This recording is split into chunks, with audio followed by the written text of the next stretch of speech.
why everything here is absolutely wonderful.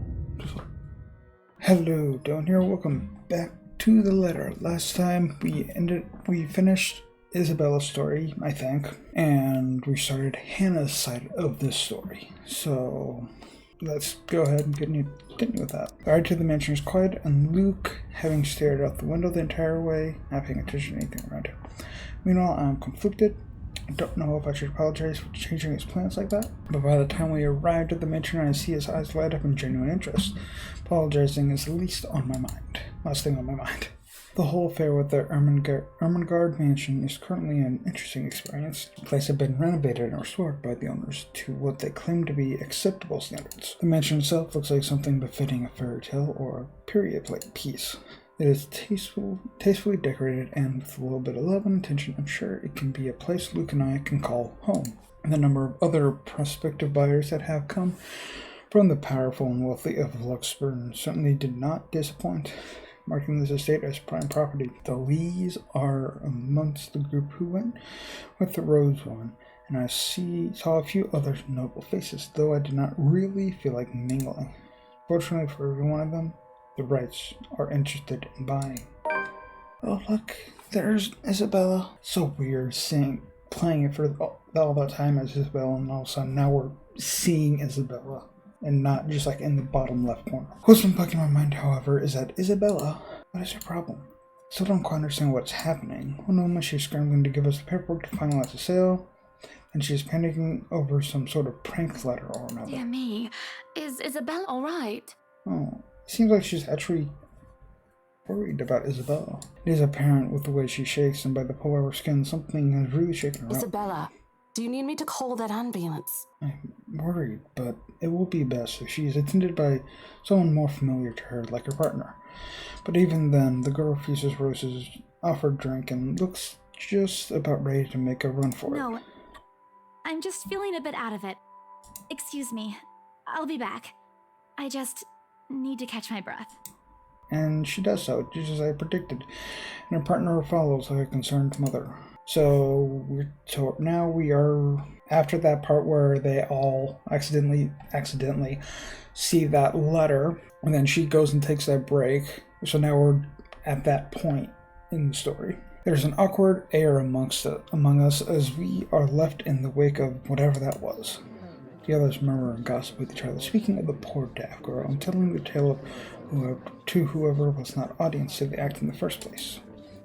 It doesn't take too long for the woman Rose to return and pull us aside into the study for what I rightfully assume is damage control. Oh, look at this nice place. Rose invites Marianne in too, hoping to apologize to her as well. But the woman refuses, saying she is not one of her clients anyway. That leaves myself, Rose, and Luke, the last all too eager to make himself comfortable in a study he's no doubt already claimed as his own. I can't apologize enough about what just happened. Please forgive Isabella. She's been under a lot of pressure lately. She's young, and all those rumors about this being haunted just got to her head. And it must be this terrible heat, too. Not a drop of rain for days now. Are you sure it is wise to just let her go like that? Where is the poor dear? She might get hurt. She's more likely to hurt somebody else, given what just happened. I still hate Luke. I told her to sit down and take a break. Already rang someone to pick her up, too. So Hannah actually does care for Isabella. That might be for the best, dear. But please, we're here to talk about the mansion, yes? Why, I absolutely adore it. Don't you, Luke? Some of the rooms will certainly have to be repurposed. We want to change the appliances and have Marianne lead on the decor, but the whole thing is just lovely. I guess. It's certainly a lot roomier than our penthouse. Exactly. Lots of space for guests, parties, a lot of room for little ones to run around too. Let's not discuss that right now, Buttercup. Anyway, I do think it would be a shame to let this mansion slip past us. But you haven't even finished touring the house. Well, we like what we've seen. I'm making her job easier for her, am I not? No need for loans or long price negotiations. We can just sign a contract and close the deal. Really, you think the woman will be more happy about an easy sale? I know how these estate agents worked, how long they had to wait, and how much they had to spend even just for a single sale. Why, she should be jumping for joy by now. I'm sure the commission of this mansion is nothing to sneeze at, even if she has to split it with Isabella. Do you think we could have horses here? Have I been calling her Isabella by accident? Let me take. It is Isabella. Okay. So these are all the people that we'll be playing as. So we'll be playing as Zach, Rebecca, Ashton, and Luke. Okay. Yes, those do sound nice, love.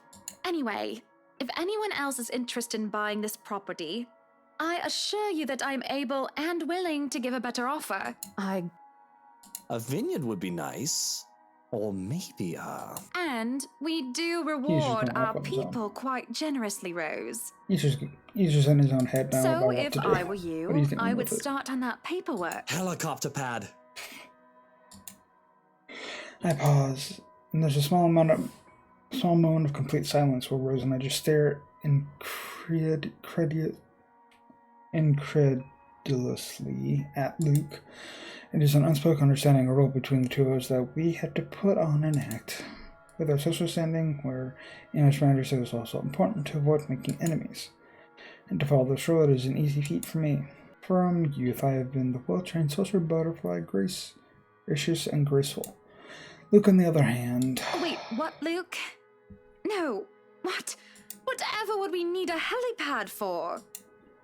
Well, he likes to play the fool sometimes, even if he is anything but. As he throws me a wry smile, I shake my head and beckon Rose over. This is to be our home. There's nothing she or anyone else can do to change my mind. This is a place that speaks of power and importance, and at the same time of safety and comfort. Perhaps we can even have our family here. There's definitely no better gift than this for our special date. Why, everything here is absolutely wonderful. Well, except for this ugly painting in the study. What the fuck? What? Oh, I didn't expect to see her with this. With one with her side. Looks like a bad fake of an Edward Munch painting. Oh, didn't mean to do that. I meant to do that so I can get a nice thumbnail. Here's the deal. I'm willing to pay 10% higher than your listing price. If anyone tries to outbid us, just add another 5%. I doubt anyone can, of course. Or, you know what? Just add 15% to the listing price, and we can sign all the paperwork now. I guess, if that's what you want. That won't be any trouble. I don't have all the papers now. Didn't think this would be a quick sell. I'll have copies sent to you so you can look over them. And if you'd still like to finish the rest of the tour with Isabella's group, you're more than welcome to. No, I think we're good here. We'd appreciate a private tour of the place a lot more, I think. All right. Should I let Marianne in, then? It is very cold right now. Oh, it is so very cold right now. Okay, where's my earbud? There you are. Marianne. Alright, she's been waiting outside the study this whole time, hasn't she? I need to have a little chat with her to move this little mansion project forward. Please do. There's a look of apprehension when the other woman enters the study. It's like a professional. See the moment when she steels herself and masks her worry. Admirable. We have this project then? Of course. Will you be needing anything from us? Having the floor plans would be a great start, just so that I can look at them beforehand. And if you could tell me when you're available for a meeting so that I can include it in my calendar? Oh, is a meeting really all that necessary, Marianne? I guess we can send Johans to help you out. You two can start by getting rid of this ugly painting. I'm tired of seeing this thing. Yes, please. I feel about a hush falls upon the room at my What house. painting? They don't see it. And lo and behold, the painting is gone. What? In this place, a mirror stands, which leads me to look at my own confused expression. Odd. Well, no matter. What? Back to the topic at hand. Marianne, dear, we are simply far too busy to meet up. This is going to be so much more interesting than I thought. I didn't think anything insane would happen yet with Hannah. Usual save beforehand. Question the need for a meeting. Free up my schedule. But I guess we can free up a day to meet with you. There you go. I don't really need another maudlin Monday reading about Maury anyway. The book club can function without me for one day. See what happened. Yeah. What time shall we be seeing each other? How does lunch sound? Besides, my house has a higher priority over book club. Why, we can hold the next meeting in this place. Surely the beauty and grandeur of it all will inspire spirited and lively debates about whether modern-day writers could match up to the classics. Might as well clear up the rest of my week to handle whatever affairs buying this mansion requires of me.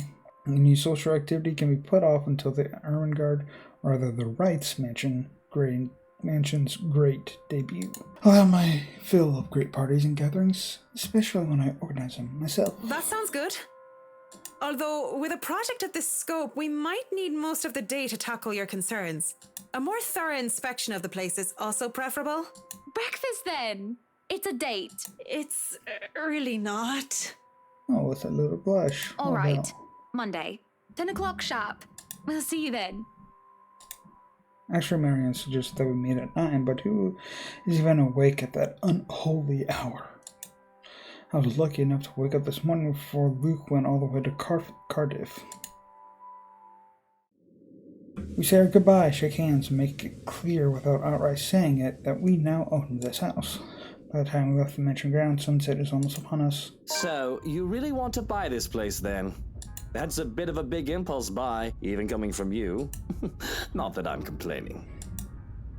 I feel elation when I hear those words from him. It's not every day one is able to please someone like Luke. He gives away false flattery to sway those who sigh for his attention and approval. But in the privacy of closed doors, he would often express his grievances. He neither censors himself in front of me, nor spared me from his criticism. You have been saying the penthouse was getting a bit too small for you. Happy anniversary! Oh. That time of the year already?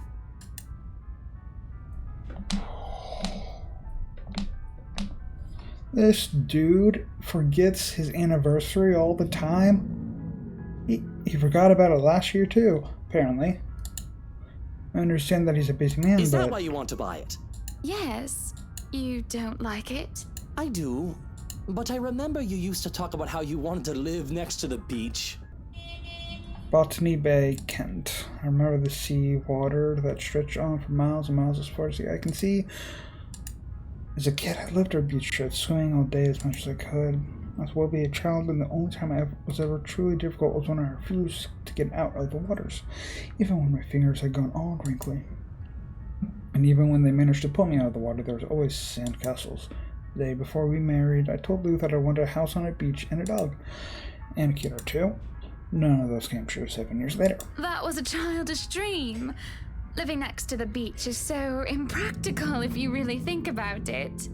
I don't know.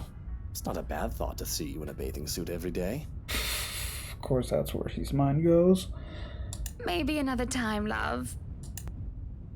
We still have forever, don't we? He says nothing, only gripping my hand and holding it tight as we spend the rest of the ride home in silence. I miss the sea. It is getting very windy outside. Sick and hovering over the loo at 3 in the morning, the picture I paint right now is hardly glamorous.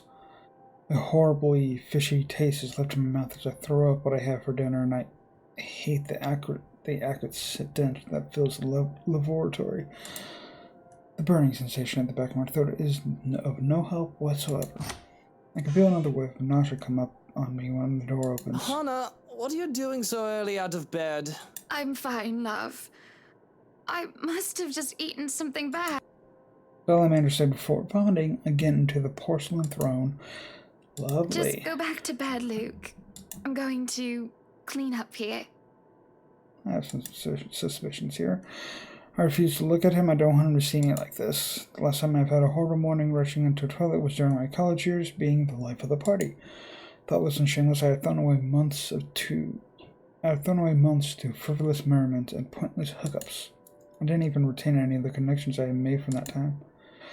Sure, they still know of me, and I still know of them, but we still do business from time to time. But I've lost touch with anyone who I didn't see on a daily basis. I hardly have any of the friends I had when I was still Hannah Evans, teachers, fellow university students, drinking buddies, and old conquests like Jack. No, don't touch me, sweetie. It's disgusting. I'm disgusting. Oh. Luke sits next to me on the toilet floor to hold my hair even as I cough up more fish. He wipes the vomit from the corner of my mouth and just stares. Do I need to fire someone? I don't feel sick. Just feeling a bit under the weather, dear. It's been unbearably hot as of late, hasn't it? I do wish it would rain. Are you sure it wasn't those sweets? I told you not to eat those sweets. Maybe. Well, don't laugh. Well, I can't help if you make that sort of face. He starts chuckling, and soon enough, he's in a fit of laughter. The scene happening next to a loo filled with sick just makes the whole thing bizarre, and it nearly makes me start giggling as well. Try to stifle it, though, as I smack him on the shoulder. I'm not making a face, Luke. Stop laughing. When he would not stop laughing, I let myself go as laughter bubbles from my own throat, and I forget whatever ill feelings plagued me. You're just husband and wife, laughing together at a funny face, the little things in life.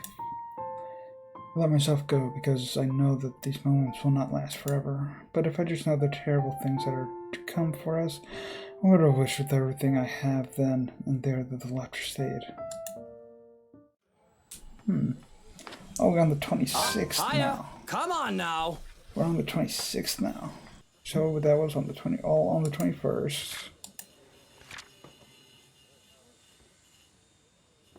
Yeah, 21st. We're on the 26th? Huh. Interesting.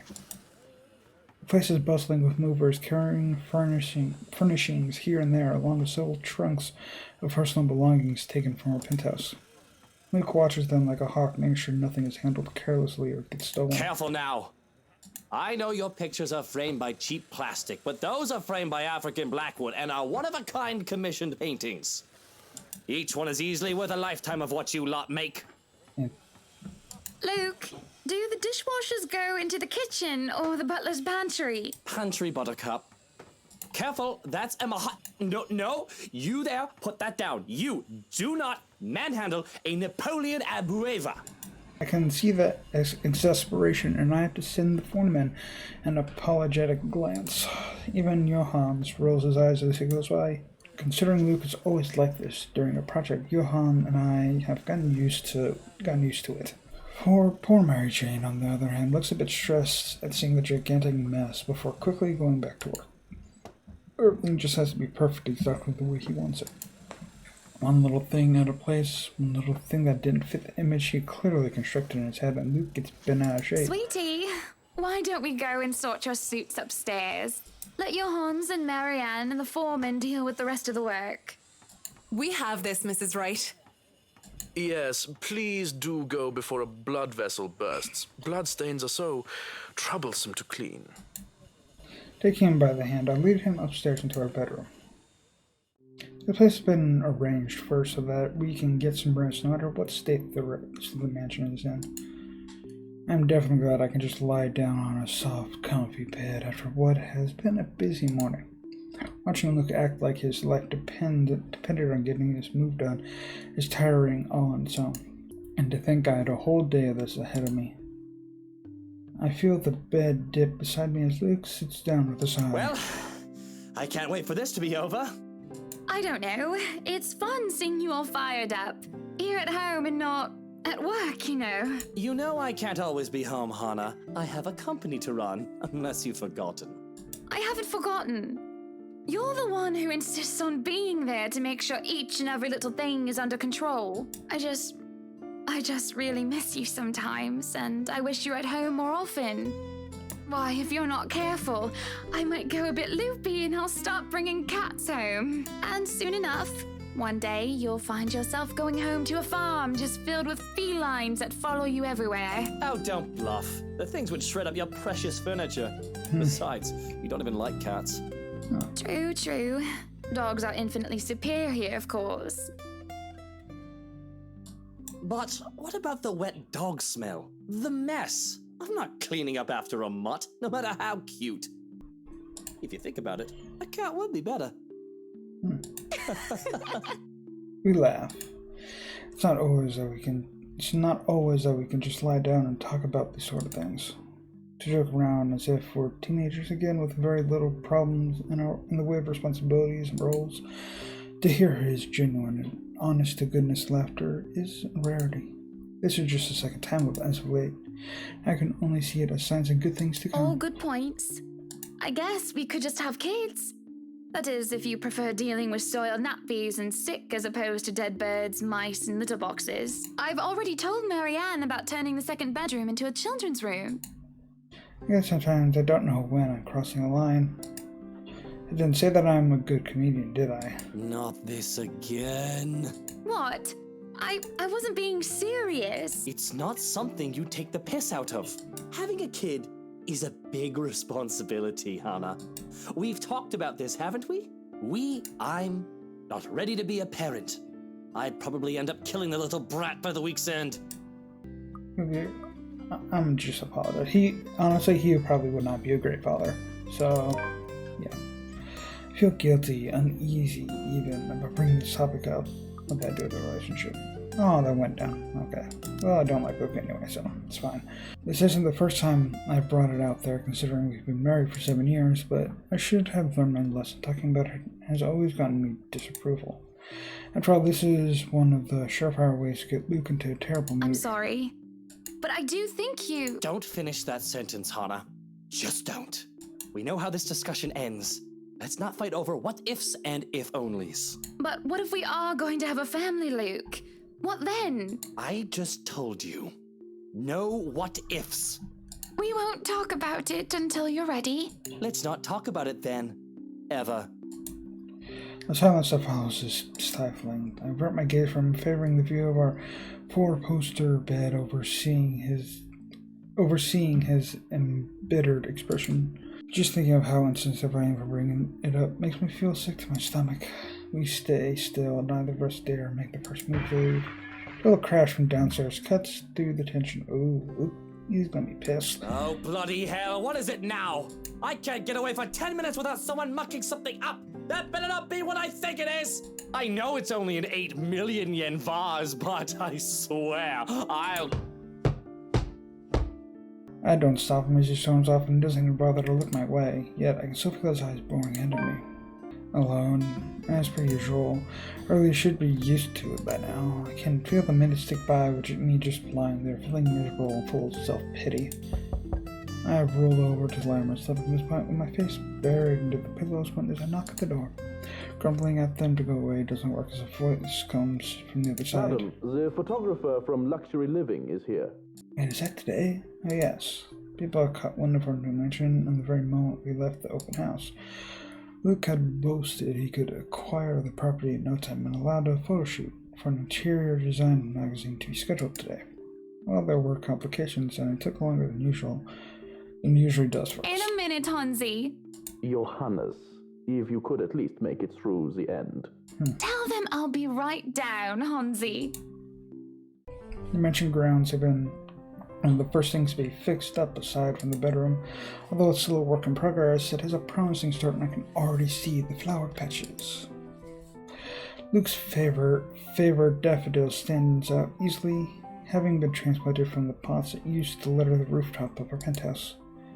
If the moving crew thought that Luke was being hard on them, they clearly didn't see the landscaper on his way out.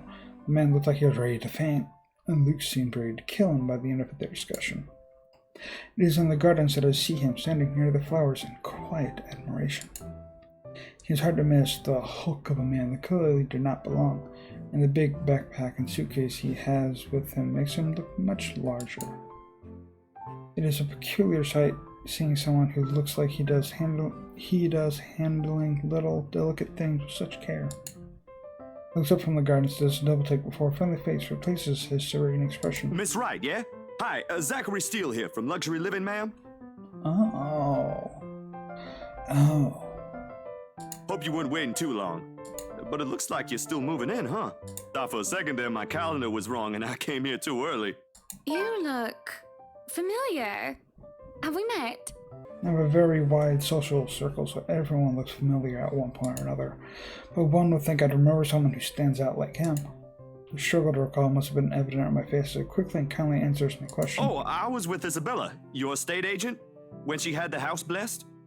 Oh, yes, that's right. Small world, isn't it? Should have known you were Miss Wright. The one and only. Welcome, welcome to Maison de Wright. And yes, we've been in the process of moving in as we were delayed. But it won't be a problem. They're just adding a few things here and there, and you should still be able to do your work. Where's the rest of your crew then, Mr. Steele? Zach is fine, please. Mr. Steele makes me feel like I'm a mascot for a cleaning product. Anyway, I'll be your one-man crew for today. Don't worry, been doing this gig for a while now. You must be quite the veteran to handle this on your own. We've had a full crew coming into our penthouse the last time we were covered in your magazine. Veteran? Oh, your words are too kind, Miss Wright. Hannah, if I get to call you Zach, you have my permission to call me Hannah. Alrighty then. Anyway, I'm no veteran, but I know my camera well enough to make sure this is a good shoot. You can trust me on that, Miss Hannah. Okay. I think I'm gonna keep taking pictures. Can you stop taking pictures for a second? I said stop. Okay, we're gonna end this episode of The Letter here. Hope you enjoyed this episode for The Letter. If you did, then subscribe. Check out some of the other videos I've done. And I hope to see you in my next video. Bye-bye.